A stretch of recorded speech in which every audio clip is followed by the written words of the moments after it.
en el libro de Hechos, capítulo 17. Hechos, capítulo 17. Vengo con una serie de mensajes que se llaman, o he titulado, La simpleza del Evangelio.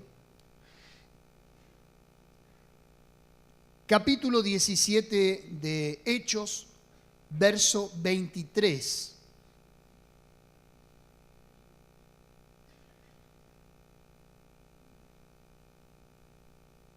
Dice la palabra del Señor: porque pasando y mirando vuestros santuarios, hallé también un altar en el cual estaba esta inscripción: al Dios no conocido. Al que vosotros adoráis, pues sin conocerle, es a quien yo os anuncio. El apóstol Pablo está en Atenas. Atenas, para ese momento, la capital de Grecia. Pero no solo la capital de Grecia, sino el bastión de los filósofos y del máximo conocimiento de la época. Por mencionar uno, Hipócrates, el padre de la medicina; Sócrates, el padre de la filosofía, y así podemos seguir una vasta trayectoria y carrera de personajes que se destacaron en la historia por su pensamiento y que hasta el día de hoy seguimos leyendo en las universidades, en las facultades. Los matemáticos, los científicos de aquella época. Pablo fue a predicar a un lugar que realmente era un bastión intelectual. Y por decirlo de otra manera, Pablo está desafiando al patrimonio intelectual más alto de esa época.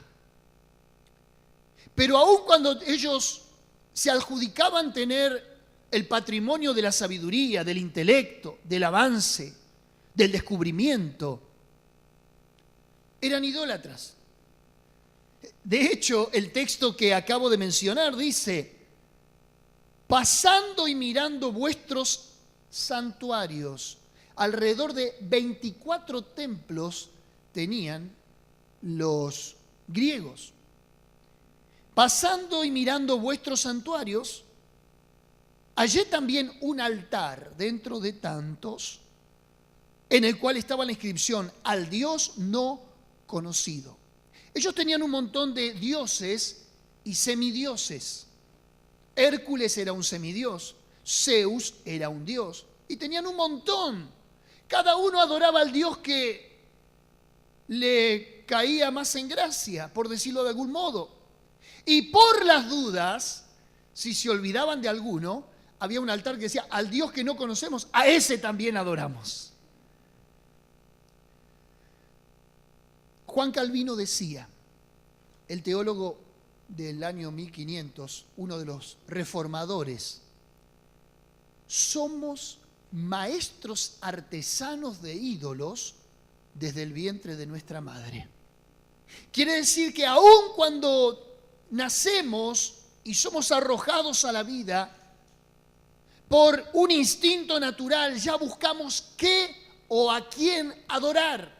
Esa inclinación y ese instinto natural que está dentro de cada uno de nosotros debería ser canalizado al único Dios verdadero. Pero como el hombre nace en tinieblas y bajo una naturaleza caída, lo primero que adora es lo primero que ve, lo primero que oye, lo primero que lo bendice, lo primero que lo gratifica y lo primero que sacia su vacío interior. ¿Me está entendiendo?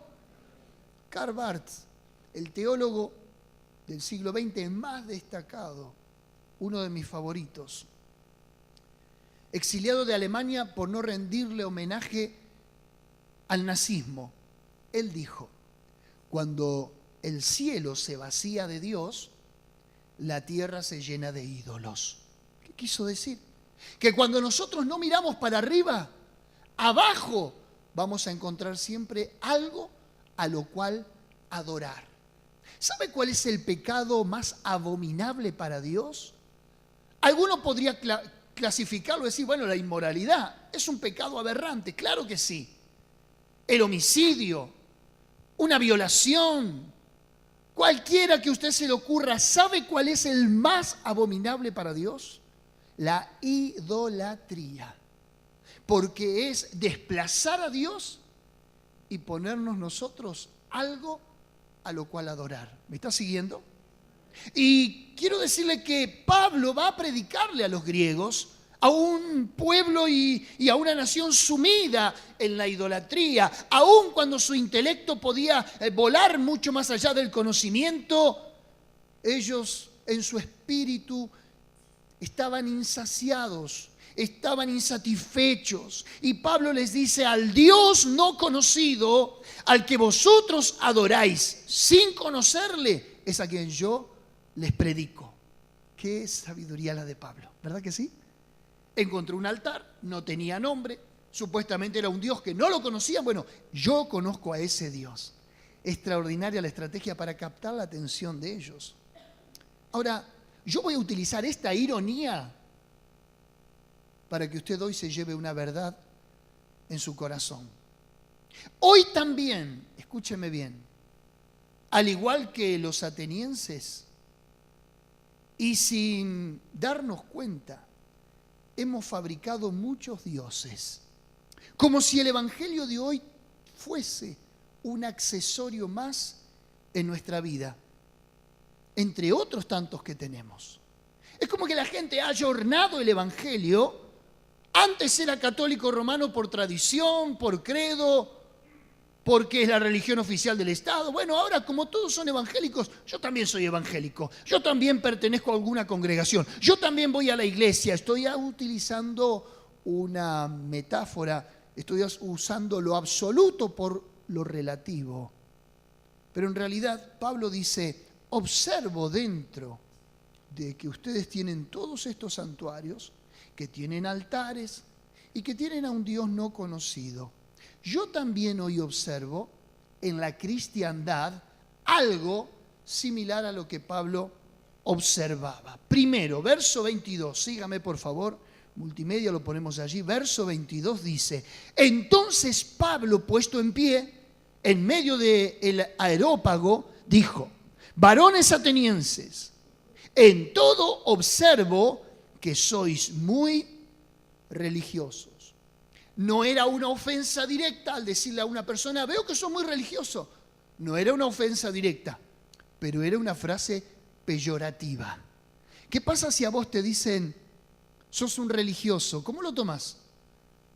No deberías malinterpretarlo porque religión viene de la palabra latina religar, o sea, vuelto a estar ligado a algo. ¿Se entiende? Religión significa religar, volver a unir algo que se desprendió. En este caso, nosotros nos desprendimos de Dios. Religión es vuelto a ligar. Pero déjeme decirle lo que el diccionario lo define como religión o como religioso. Alguien que profesa el cumplimiento de un deber de culto o creencia prescripta.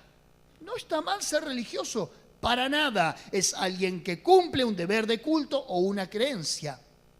Yo hice mi propia definición de religión o de religioso. Le puse costumbre de una práctica de fe, ritual o credo que puede tornarse algo sincero, pero mecánico, monótono y autoimpuesto. ¿Me está siguiendo? Sigo con mi definición. Se puede practicar e incluso profesar desde el aspecto cognoscitivo, simplemente del conocimiento intelectual, pero lejos de la emoción y el sentimiento puro, o sea, sin devoción. ¿Qué definición le gustó más? ¿La del diccionario o la mía? Escribo entonces mi diccionario. Ahora, qué interesante. La religión es una práctica de fe, pero puede llevarse a la práctica simplemente como un cumplimiento. Quiero decirte lisa y llanamente que la religión nos salva a nadie. Solo un encuentro con nuestro Señor Jesucristo de Nazaret y su obra de gracia salvadora en la cruz del Calvario es lo que nos puede volver a conectar con Dios. Es lo que te transforma y es lo que te da una nueva vida y una nueva esperanza en Cristo Jesús. Pablo les dijo, veo que son muy religiosos, pero su religión no conducía a nada más que a una idolatría mecánica, fría, de cumplimiento. Que el Evangelio no sea una religión para vos.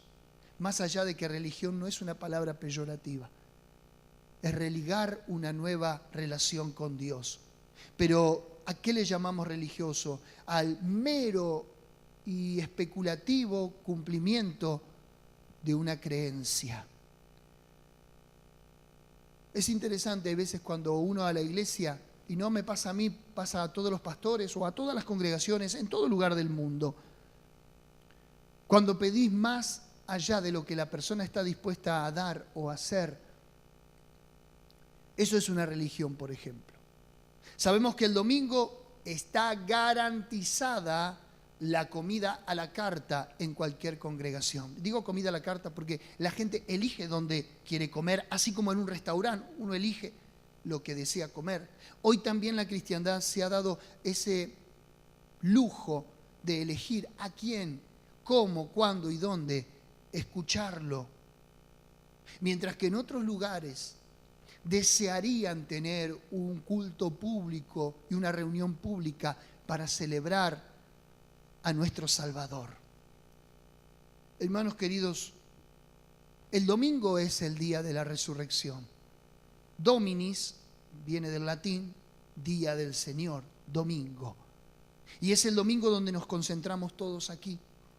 Pero, ¿qué si yo le digo que hay iglesias en Centroamérica o en otros lugares que con Gabriel hemos visitado, que tienen de lunes a lunes culto?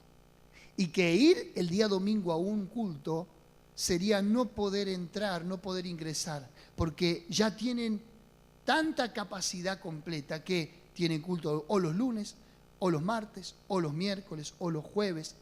Eso es romper con la religiosidad. No importa un día, importa que yo me tengo que encontrar con el Señor. Si tengo que resignar cosas, sí.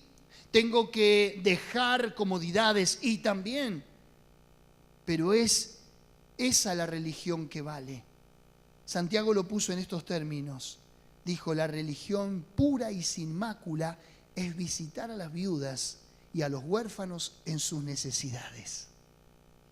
Ahora Pablo encontró otro detalle, verso 23, dice, porque pasando y mirando vuestros santuarios, hallé también un altar en el cual estaba la inscripción al Dios no conocido.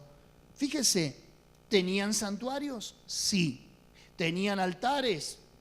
Por doquier. Pero carecían del objeto de culto. El verso 23 dice, tenían altares, tenían santuarios. Y quiero decirle también hoy que al igual que en ese momento, nosotros tenemos iglesias evangélicas, tenemos santuarios, tenemos altares, no carecemos de nada de esto, pero pregunto, ¿tenemos a Dios? Podemos tener templos suntuosos, elegantes, ¿sí? Hoy no carecemos de butacas cómodas, de tecnología digital, de multimedia, de actividades recreativas de todo tipo. Tenemos instrumentos, buena música profesional, semiprofesional también, preparación, oratoria, ceremonial, protocolo, pero tenemos a Dios en nuestros santuarios, tenemos a Dios en nuestros altares, conocemos a Dios realmente como deberíamos conocerlo. Esta semana posteé una frase que realmente nació de mi corazón, fue sincera y dije, cuando predico tanto en mi iglesia como en algunos otros lugares que me invitan a predicar y a visitar, cuando predico el Evangelio según Jesucristo, parece que entre creyentes estuviera hablando de un Evangelio diferente. ¿Será que nuestra cultura moderna ha socavado los cimientos de nuestro simple evangelio. Y hoy nos muestran un evangelio mucho más sofisticado, mucho más organizado, mientras que el evangelio de Jesucristo es: cree en el Señor Jesucristo y serás salvo. Llevamos la marca en nuestro cuerpo, como Jacob, esa cojera en la cual estuvo toda la noche luchando con un ángel, pero le dijo: no te soltaré si no me bendices. El ángel no solamente que lo hirió en el muslo, en la coyuntura, no solamente que le dejó una marca de por vida, sino que le dijo: ¿cómo te llamas, Jacob? Ahora tu nombre será Israel. Antes era un engañador, ahora es un príncipe de Dios. En otras palabras, el encuentro con Dios, el encuentro con el ángel, transformó su vida en una verdadera conversión. Su encuentro no estuvo circunscripto a un altar, a un santuario, a una liturgia, sino en una larga noche en el monte con Dios. ¿Cuándo fue la última vez que te encerraste en tu habitación y le dijiste: Señor, no me voy de acá hasta que no tenga una respuesta tuya? Veo que tienen muchos santuarios, dijo Pablo, pero tienen un Dios que no conocen. Veo que son muy religiosos y que ostentan la pluralidad de creencia. Y en el verso 23 también le dice algo que es una puñalada. Le dice: al Dios no conocido, al que vosotros adoráis. ¿Qué está queriendo decir, pastor? ¿Que adoramos a Dios sin conocerlo? En la mayoría de los casos sí. Hay veces se torna la iglesia y la liturgia una sinergia. ¿Qué es una sinergia? En términos científicos o mecánicos, una sinergia es cuando hay un conglomerado de poder, ¿sí? Una energía concentrada. Claro, aquí están todos cantando, todos levantando la mano. El que venga de afuera, ¿qué va a hacer? Y va a cantar y va a levantar la mano. La fuerza lo impulsa a esa costumbre. Incluso le voy a decir más, adopta un lenguaje cristiano: paz, Dios te bendiga, gloria a Dios. Son palabras fáciles, se las puede aprender, ¿verdad que sí? ¿Está entendiendo a dónde apunto? Decirle: te están hablando. Es como algo que puede tornarse incluso hasta aprendido, pero quiero decirte que uno puede ver el proceso y realmente si la vida cristiana es original en el transcurso del tiempo. El tiempo decanta todo, el tiempo te dice todo. Y le voy a dar otro ingrediente más. La crisis es la que decanta el cristianismo. La crisis es ese cuello de botella en el cual no todos pasan, sino algunos pocos. Crisis vamos a tener siempre y vamos a tener todos. Jesús le dijo a Pedro: Pedro, Satanás ha pedido para zarandearos como a trigo, pero tranquilo, porque yo he rogado por ti para que tu fe no falte. Las crisis no van a venir a todos, pero ¿dónde encontraremos la fe en medio de la crisis? ¿La crisis depondrá la fe o la fe depondrá la crisis? Es ese debate que se cierne sobre cada uno de los que buscamos a Dios. Es la crisis la que decanta, es la crisis la que deja a los verdaderos, sinceros cristianos en la iglesia. Fue la experiencia de Habacuc. Él dijo: no importa lo que tenga o lo que no tenga, con todo yo me gozaré en el Dios de mi salvación. Ahora, Pablo le dijo: adoran a alguien que no conocen. Y la mayoría de nuestras adoraciones están concentradas en nuestra necesidad y en nuestra autorrealización.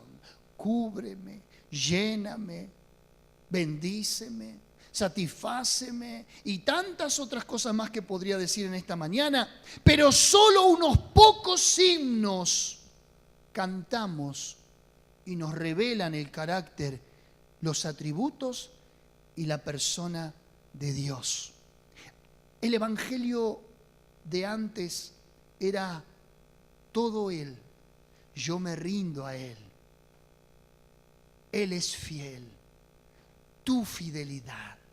Y siempre adjudicándole al carácter y a los atributos de Dios toda nuestra celebración. No conocemos al Dios de la Biblia. Algunos ni la usan a la Biblia. Y los que la usan muchas veces la usan mal y la toman fuera de su contexto, trayendo como resultado incluso una distorsión a su vida cristiana. ¿Por qué digo esto? Porque están reclamando promesas que no son para ellos. Están tratando de alinearse a un texto bíblico que jamás Dios dará un cumplimiento a su vida, porque está fuera de lo que Dios prometió en tiempo y forma. Es cierto que toda la Biblia es útil, que toda la palabra es inspirada por Dios, pero es cierto que hemos desprendido de un hilo de pensamiento con los que los autores divinos venían hablando y tomamos para nuestro beneficio aquellas cosas que son para nuestra bendición y las que no las apartamos. Está como aquella persona que cada mañana iba a la cajita de perlas bíblicas. ¿Cuántos tienen perlas bíblicas? Antes se usaba, uno iba, sacaba la perlita y decía: Jehová será tu guardador y te prosperará en todas las cosas. Qué lindo. Y así cada mañana iba, hasta que de repente se le terminaron las perlitas bíblicas. Y era como esa suerte de horóscopo en el que él se guiaba todo el tiempo con esto. Dijo: ¿qué hago? Se terminaron las perlitas. Claro, porque las perlitas solamente tienen promesas. No tienen reclamos ni demandas. No te va a decir el que quiere venir en pos de mí: tome su cruz y sígame, porque no sería una perlita. Así que tuvo la brillante idea de abrir la Biblia y encontrar el pasaje donde dice: y fue y se ahorcó, hablando de Judas. La cerró inmediatamente y dijo: esto no es una perla de Dios para mí. Algunos deberían abrir en ese texto y dejarse de embromar. Hermanos queridos, en el Evangelio de Juan, capítulo 4, verso 22, Jesús le dijo a la samaritana: vosotros adoráis lo que no sabéis, porque no adoraban según la Biblia, ni según el Espíritu. Adoraban según un monte. Los samaritanos decían: en este monte hay que adorar a Dios. Los judíos religiosos de Jerusalén decían: no, en Jerusalén hay que adorar a Dios. No se trata de cómo, ni cuándo, ni dónde, sino que Dios el Padre busca adoradores que le adoren en espíritu y en verdad.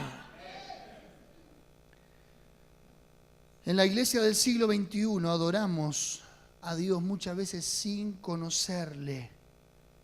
Y no conocerle es adorar mal. Nos terminamos adorando a nosotros mismos. Adoramos nuestras canciones, nuestras melodías, nuestra voz, nuestra letra. Qué lindo estuvo el culto hoy. Sí, porque todo estuvo en armonía. Los televisores se prendieron, hubo luz, hubo buen sonido. Pero Dios estuvo allí. Antes el Evangelio giraba en torno a Él. Ahora el Evangelio en torno a lo que yo soy, mi autoestima, mi autorrealización. En otras palabras, humanizamos a Dios y divinizamos al hombre. Humanizamos a Dios y divinizamos al hombre. Creo que cada uno en su lugar. El hombre no es más que polvo, dice la Biblia. Juan capítulo 17, verso 3 dice: y esta es la vida eterna, que te conozcan a ti, el único Dios verdadero, y a Jesucristo a quien has enviado.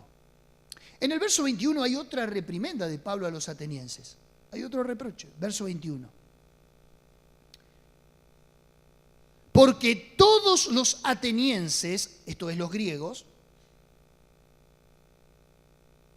y los extranjeros residentes allí, en ninguna otra cosa se interesaban, sino en decir o en oír algo nuevo. ¿Vos querías ir a la novedad? ¿Vos querías ir a lo último de lo último?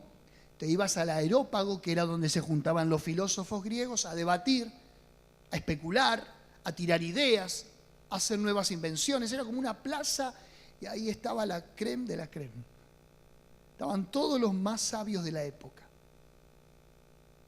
Y no les interesaba cosas básicas, noticias que ya...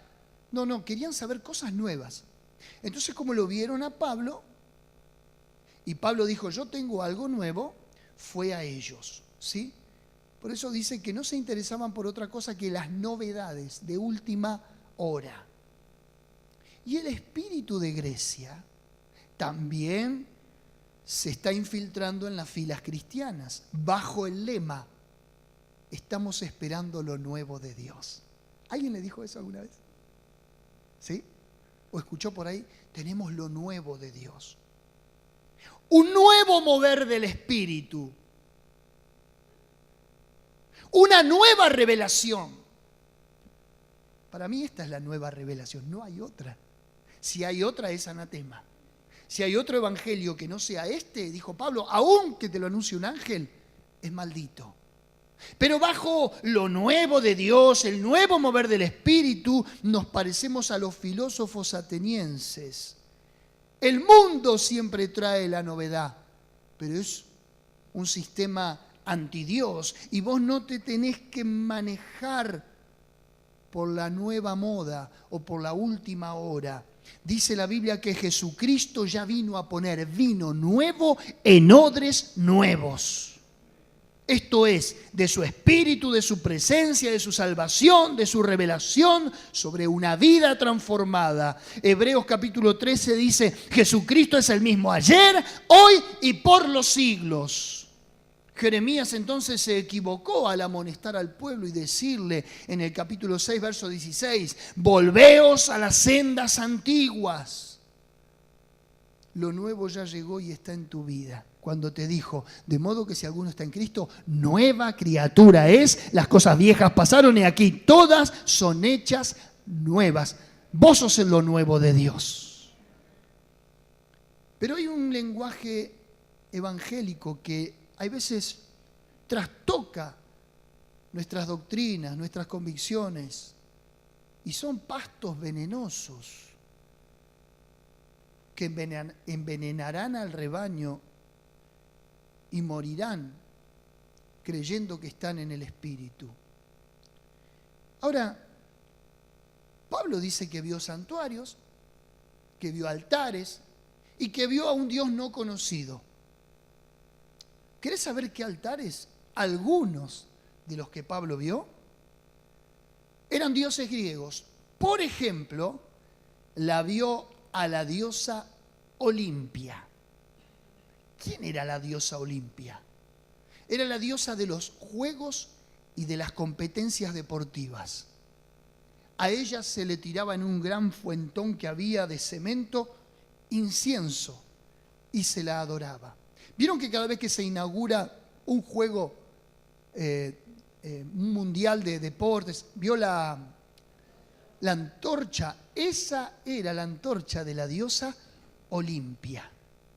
Olimpia ya no está, pero dejó su influencia sobre la conducta de los hombres.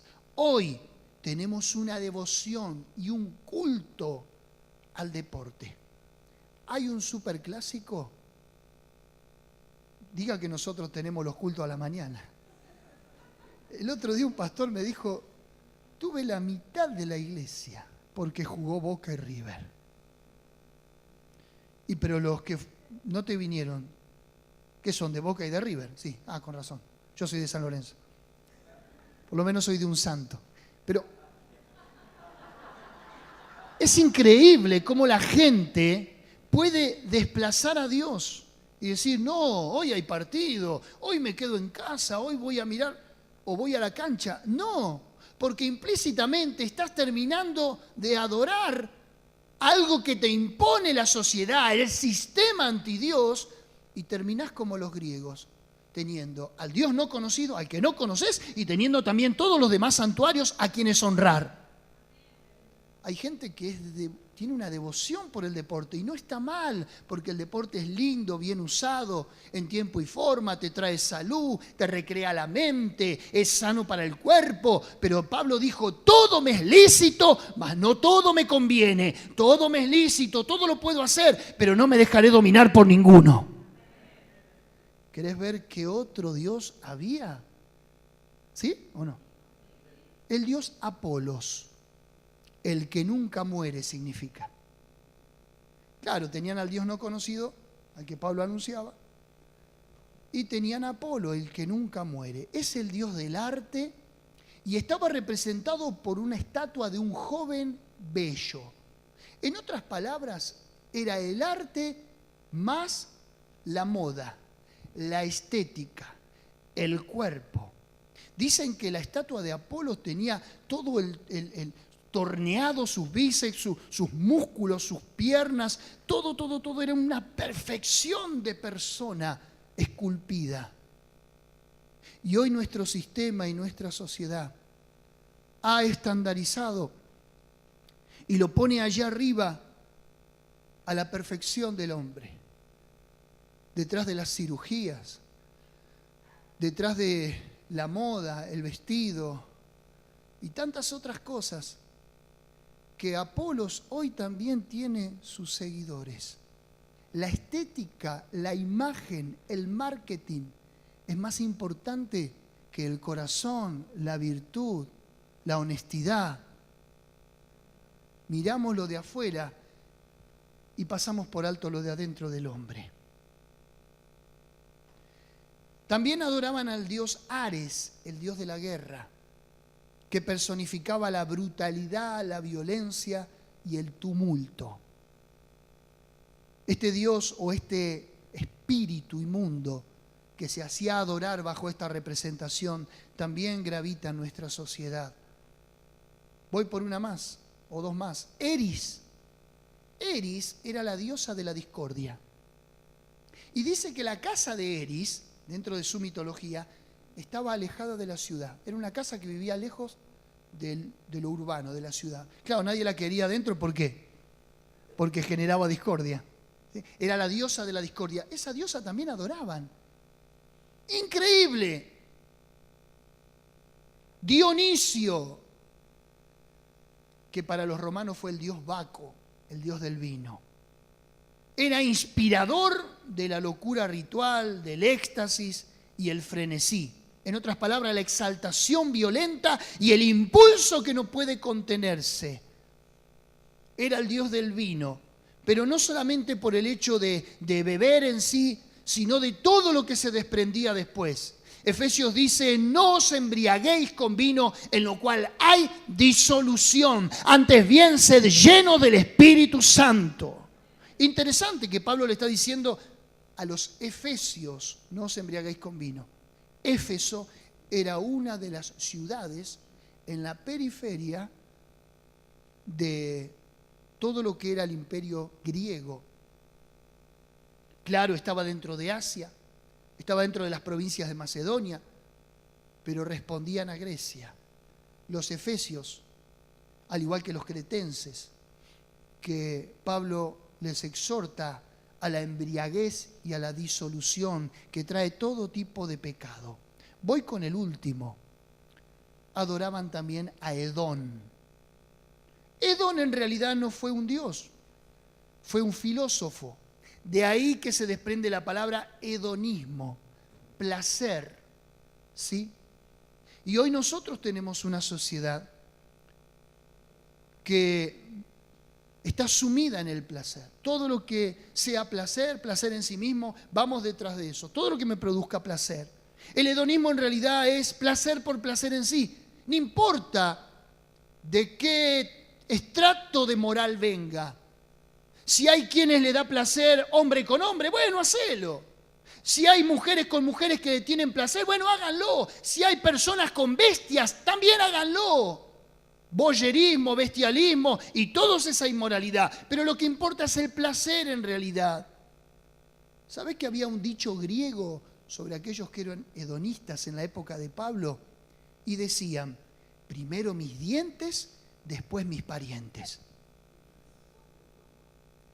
primero yo, primero me sacio yo, primero como yo y después el resto. Primero mis dientes, después mis parientes. Seguro que hoy vas a decir lo mismo. Hermanos queridos, cuidado, porque el apóstol Pablo dijo, adoran a un Dios que no conocen. Realmente no conocían a Dios, si no, no estarían adorando a todo este panteón de ídolos.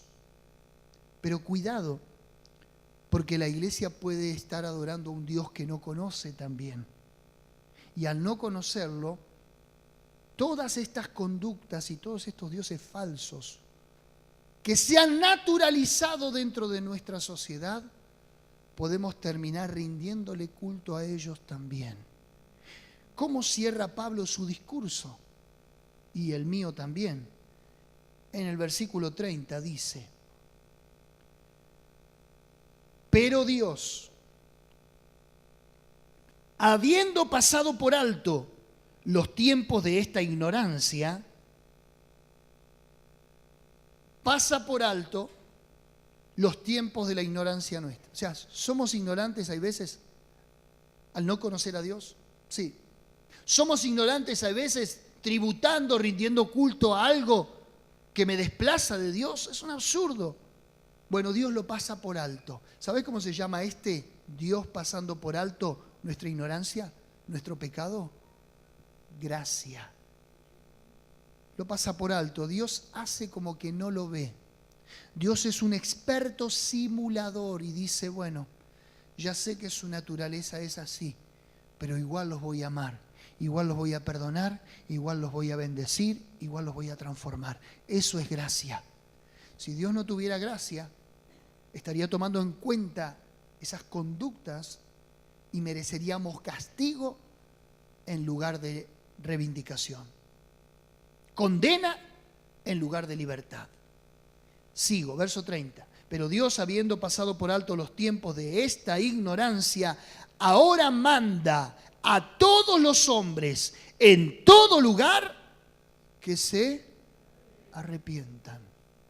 Hermanos queridos, tenemos que arrepentirnos de adorar a un Dios que no conocemos. No podemos hoy decir que nos está privado el conocer a Dios como en ese tiempo. Hoy tenemos la palabra revelada. Hoy tenemos la iglesia, que es la mejor pedagogía que podés recibir para tu vida cristiana. Alguien que te enseñe desde la Escritura cómo agradar a Dios, cómo conocer a Dios, cómo conducirte en la vida cristiana, cómo llegar al cielo. Arrepintámonos de esa ignorancia. Verso 31, por cuanto ha establecido un día en el cual juzgará al mundo con justicia. Dijimos, gracia, Dios pasa por alto nuestra ignorancia, arrepentimiento, desandar esa senda transitada, un juicio inminente que nos espera si no tomamos de en serio que hay un Dios que va a hacer justicia. Y por último dice, juzgará al mundo con justicia por aquel varón a quien designó, Jesucristo, dando fe a todos con haberle levantado de los muertos. Ese es el Dios que tenemos que conocer, el Dios que pasa por alto nuestra ignorancia. Este es el Dios que tenemos que conocer, el que nos manda que nos arrepintamos. Cuando hay arrepentimiento, hay para Dios posibilidad de transformación. Cuando nos transformamos en hijos de Dios, escapamos del juicio que viene sobre todos los pecadores. Y cuando escapamos de ese juicio, ¿qué nos espera? La vida eterna y la resurrección en Cristo Jesús. Tenían santuarios, tenían altares, pero no conocían a Dios. Que la iglesia del siglo XXI no caiga en lo mismo que los atenienses vivían. Claro, a diferencia nuestra, ellos no conocían a Dios. Pero hoy un gran porcentaje de la cristiandad del siglo XXI tampoco conoce a Dios. Ha entrado en un hedonismo la iglesia. el placer, la autorrealización, la felicidad, la prosperidad, lo que me hace bien, lo que me gusta. Mientras que Jesucristo dijo, el que quiere venir en pos de mí, tome su cruz cada día y sígame.